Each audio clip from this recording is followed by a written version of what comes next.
তাই ভগবান বলছেন যে অভ্যাসের থেকে জ্ঞানটা শ্রেষ্ঠ, জানা লাগবে। সবাই কার্তিক মাস করে, আমিও করলাম, খালি দেখা দেখি করলে হবে না, একটু জানারও প্রয়োজন আছে। কার্তিক ব্রত মানে কাত্যায়নী ব্রত। কাত্যায়নী মানে হলো মা দুর্গার একটা রূপ। কাত্যায়নী গোপীরা মা দুর্গার কাছে আরাধনা করছে, তারা যেন ভগবানকে লাভ করতে পারেন। গোপীরা ভগবানের শ্রেষ্ঠ ভক্ত যারা। ভগবান বলছেন যে অভ্যাসের থেকে জ্ঞান শ্রেষ্ঠ, জ্ঞানের থেকে ধ্যান শ্রেষ্ঠ। ধ্যান মানে ভাবনা। সারা বছরে প্রতিদিন যেহেতু যেন একটু গুরুদেবের ভাবনা, ভগবানের ভাবনায় আমরা থাকি, যে কর্মেই থাকি ভাবনাটা যেন থাকে।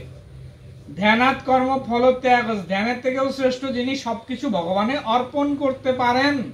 ত্যাগাৎ শান্তি অনন্তরম। ত্যাগেই শান্তি লাভ করা যায়। গীতা গীতা গীতা উচ্চারণ করলেই ত্যাগই ত্যাগই চলে আসে। যে যত ত্যাগ করতে পারবে সে তত শান্তি লাভ করবে। অদ্বেষ্টা সর্বভূতানাং মৈত্র করুণ এবচ নির্মম নিরহংকার সমা দুঃখ সুখক্ষমী। ভগবান বলছেন যিনি ভক্ত হবেন তিনি কেমন হবেন? খালি সাজগোজ করলে ভক্ত হয় না, ভক্তের মধ্যে কিছু লক্ষণ থাকা লাগবে, চরিত্র থাকা লাগবে। ভগবান বলছেন যার মধ্যে কোনো বিদ্বেষ ভাব নাই, কারো প্রতি কোনো বিরোধিতা নাই, যেখানে সেখানে অন্যের নিন্দা করে লাগছে, এটা ভক্তের লক্ষণ না। ওই রকম মানুষ ভক্ত হইতে পারে না। কারো প্রতি বিদ্বেষ নাই যার, কারণ ভগবান সবার মধ্যে বিরাজমান আছেন।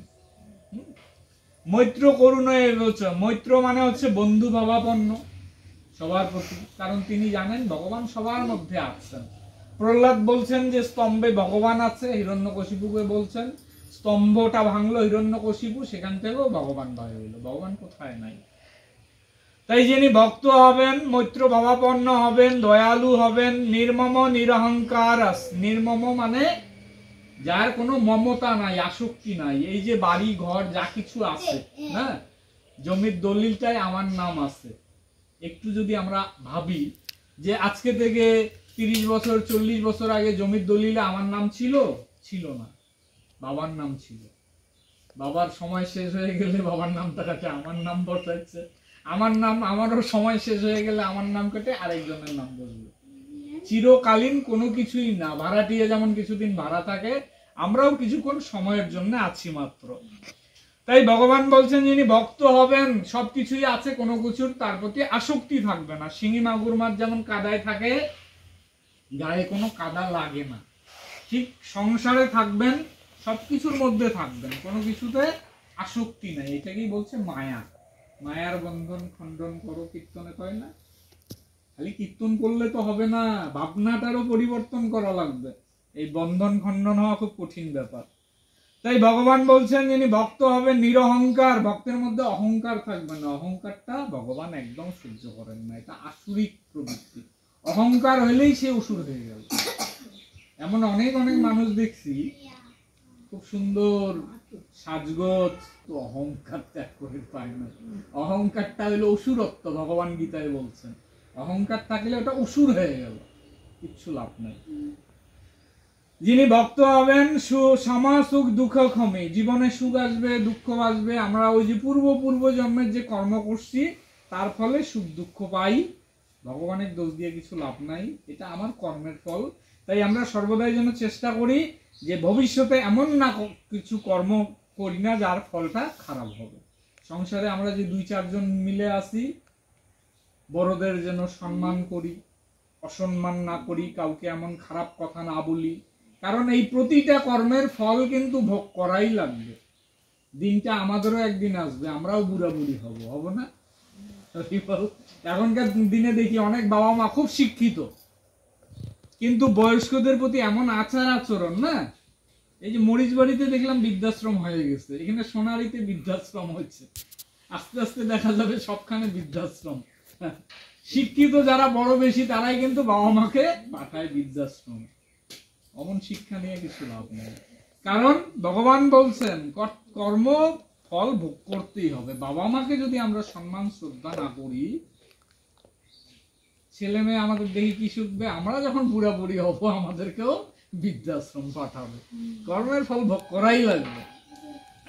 এই জন্য এই ভাবনাগুলো রাখা দরকার। আমরা যেমন কর্ম করি আমাদের ছেলে মেয়ে বাচ্চা কাচ্চা সেটা দেখে সেই রকমই শিক্ষা লাভ করে। সুতরাং আমাদের কর্মটা যেন শুদ্ধ হয়। 1 নাম্বার, কর্মের ফল তো ভোগ করাই লাগবে। দ্বিতীয়, আমাদের যা করি সেটাই আমাদের ছেলে মেয়ে অনুকরণ করে। সুতরাং আমরা যদি ভালো কর্ম না করি, এই যে ভগবানের পূজার্চনাগুলো কেন করব? ভগবানের ভাবনায় যদি থাকি, নিত্য যদি সবাই মিলে বসে ভগবানের কাছে বসে একটু প্রার্থনা করি, তাহলে আমাদের মনটা স্থির হয়, মনে শুদ্ধতা আসে। মন খুব চঞ্চল অস্থির।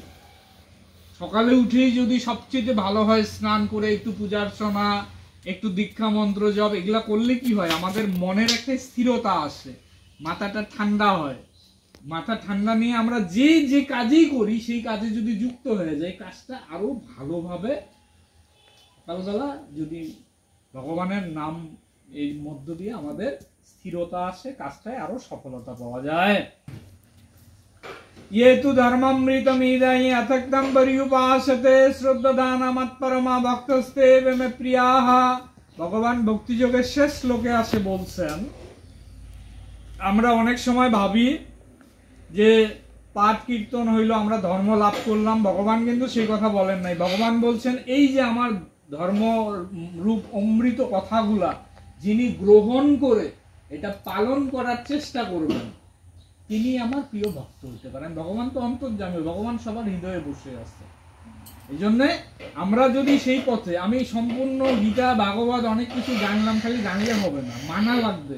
যিনি নিজের জীবনে সেইটা পালন করেন তাহলে ভগবানের কৃপা তিনি লাভ করবেন। আমরা যদি ভগবানের দিকে 1 পা আগানোর চেষ্টা করি, ভগবান আমাদের হাত ধরে আরো 10 পা আগে নিয়ে আসবেন। এই জন্য সর্বদাই সৎসঙ্গ, সৎসঙ্গ মানে ভালোর সাথে যুক্ত হয় একান্ত প্রয়োজন। এই যে শাস্ত্র গ্রন্থ পাঠ, যেখানে নিন্দা হয় সেখানে কিন্তু আবার যাওয়া যাবে না, তাহলে কিন্তু ভক্তিটা নষ্ট হয়ে যাবে। এমন আসর আছে, দেখছি আমি, কীর্তনের দল আছে, একটু নেশা না করলে বলে ওদের কীর্তন হয় না। হ্যাঁ, এমনও পরিস্থিতি আছে। সেই জায়গা থেকে নিজেকে সরায় নেওয়া, যেটা সৎসঙ্গ, সেই জায়গায় নিজেকে যুক্ত রাখা লাগবে। ओम तत्सदिति श्रीमद् भगवद गीतासु उपनिषत्सु ब्रह्मविद्यायां योग शास्त्रे श्री कृष्णार्जुन संवादे भक्ति योग नाम 12 अध्यायः। ओम श्री कृष्णार्पणमस्तु।